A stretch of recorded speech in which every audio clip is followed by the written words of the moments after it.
In August of 2005, 11 EPA employees unions wrote to the EPA administration and to Congress, should governments be adding toxic waste to your drinking water? This may sound ridiculous, but that's exactly what's going on all over the country. They call it fluoride, but what they use is hydrofluosilicic acid, a toxic waste product that contains not only fluoride, but also lead, arsenic, radium, and other toxic chemicals.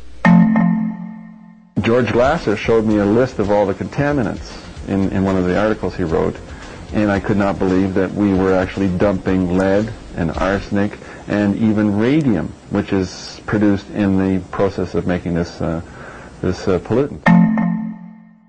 Why be concerned? Cancer, hip fracture, dental fluorosis, spots on the teeth, neurological impairment, lower IQ in children, learning disorders.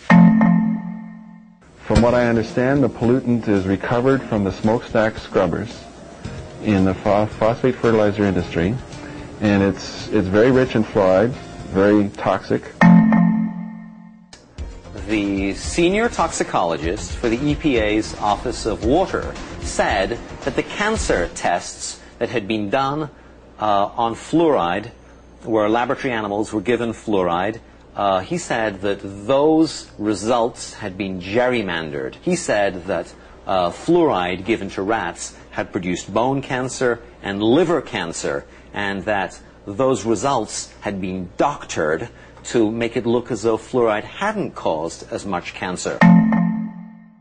Phyllis Mullenix found that fluoride in very modest doses produces effects in laboratory animals resembling attention deficit and hyperactivity disorder. The pattern that we saw, it typically is what we see with other neurotoxic agents that are well known to cause a hyperactivity or a memory problem or an IQ problem.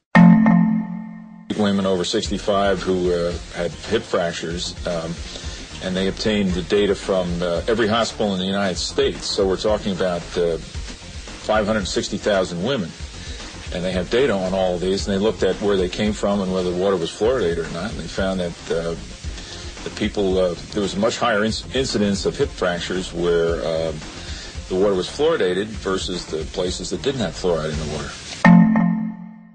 3 trial judges since 1978 made findings of fact that water fluoridation poses an unreasonable risk to the American people. This severe risk looming over our heads to go ahead and fluoridate the water where everyone is being exposed to it in an uncontrolled situation, in an uncontrolled dose, it's totally illogical to be putting fluoride into our drinking water. Standard that EPA has set for fluoride in drinking water is 4 milligrams per liter. And we've talked to the people who helped write that standard, and they have told us that they were lying when they did it. When they wrote the standard, they were basically ordered to lie. The dental community has no idea of the toxicology behind fluoride. It all adds up very clearly in my mind to putting this stuff in the drinking water is, in essence, just a hazardous waste management tool. It has nothing to do with dental health whatsoever.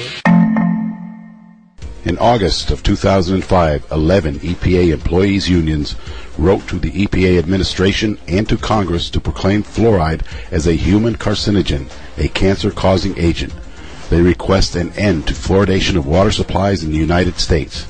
These scientists need your support.